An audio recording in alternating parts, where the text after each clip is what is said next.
My goal with this video was to actually make you save money if you have the same problem, because replacing these seats is over $1,000. So, I mean, if it can help you in some ways, I'm more than happy I help someone. Does your car seat move but is stuck in a weird position and can't move forward or backward?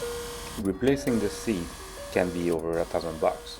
So let me show you what was our problem on our car seat not moving forward, and a inexpensive fix. In a lot of videos they will talk about the controller, but the real problem is underneath. So let's look under the seat at how it's built. As we can see, the metal is bent there. I'll show you how we fix it, but you will be able to locate the motor.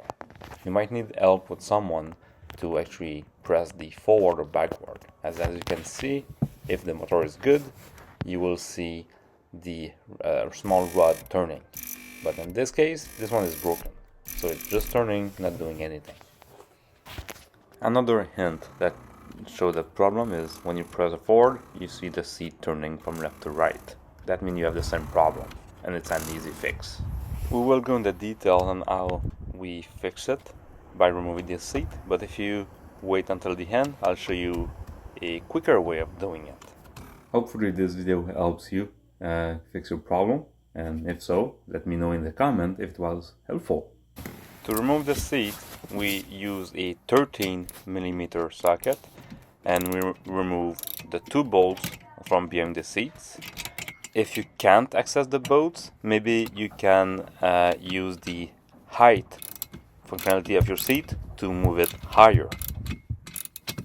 As I just said, you can use a 13mm. In our case, we used a 14mm, but the real bolt I think was a 13, so don't do the same mistake as I did. Once the 2 back one are done, you can remove the front one. You might see here there's some plastic, so you might need a screwdriver to access the bolt. And then repeat the process with the front one. So you just unscrew them on both sides, so there's 4 bolts total to remove, and then you'll be able to lift the seat. If you have removed the back seat also, we use a plywood to make sure that we protect the back of the seat for when we bend it over. Now that we lift it over, we can actually look at the problem. We can see here the metal is actually bent, and that is because we had put too much stuff underneath the seat. So don't do the same mistake as us, We had made sure that there was enough clearance, but it happened, so now we had to deal with that problem. By zooming in here, we can see that the rod is broken. It's clear, it's broken there. That piece, unfortunately, don't have any name, so you won't be able to buy it on. As I'm showing you here, there's a small tube, and that rod goes inside it. And to remove it, you just simply pull off the rod from inside it. And then when it's removed, you can then inspect the rod. Both sides should be long and square. Like this one is perfect, but if you look at the right one, it's actually broken. There's also another piece on the right side of the motor. I will show you how we remove it at the end of the video.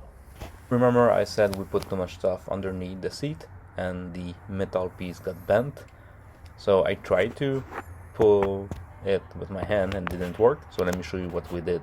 Looking in my toolbox, I found this piece and I said, oh, this could be perfect. Put it there, make it tight, and then I can actually pull it to unbend the metal.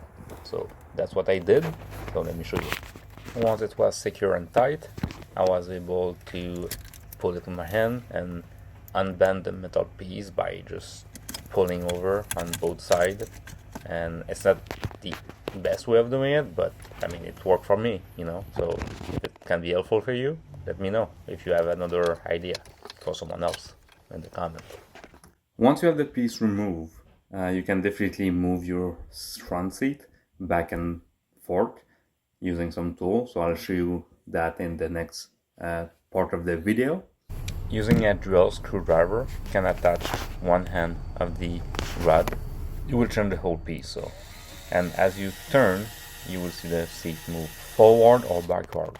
Put one end in the rail and the other one on the screwdriver, and then as you turn, you can see the front seat going backward or forward. Not sure if you see it, but yeah, let me redo it again. As I turn, it's going to move forward and adjust the seat at the position you need. In the meantime, feel free to let me know in comment if you have fixed your problem using this video, if it was helpful, and make sure to subscribe. It will also mean a lot for me, and so we can put more useful content for people out there. So my goal here is to really help people with the issue that we face or things that we are doing so that it's useful for other people. So let's just go to the end of the video. If you want, there's a quick tips I can give you if you have the same problem. You don't really need to remove the seat. So let me show you in this last part of the video that you can actually do it without removing the seat. And once you have these two pieces, just go to the scrapyard and it should be less than $5 or $10. So here's a small trick. You can actually remove these pieces from underneath the seat. Let me show you. So you go underneath the seat and you use some tiny tool to actually remove the rod on both sides. This is the right side, it's a small rod, and let me show you how we did it. Using a long nose plier, not sure to actually say that. You can actually reach the rod as I'm trying to do here. Let me show you in a different angle. You can remove it from the actual rail, and then you can move it from left to right by pulling it from the motor itself. And this is the smaller end. You can actually also do the same thing with the longer end. It is not that easy, but it's doable, and it's way faster than actually removing the 4 bolts, lifting the seats and everything. By doing it this way, it should only take like 5 minutes at the scrapyard. Once removed, this piece looks like this. One end is okay and the other one is broken. So here's a closer look of the pieces. It should be square.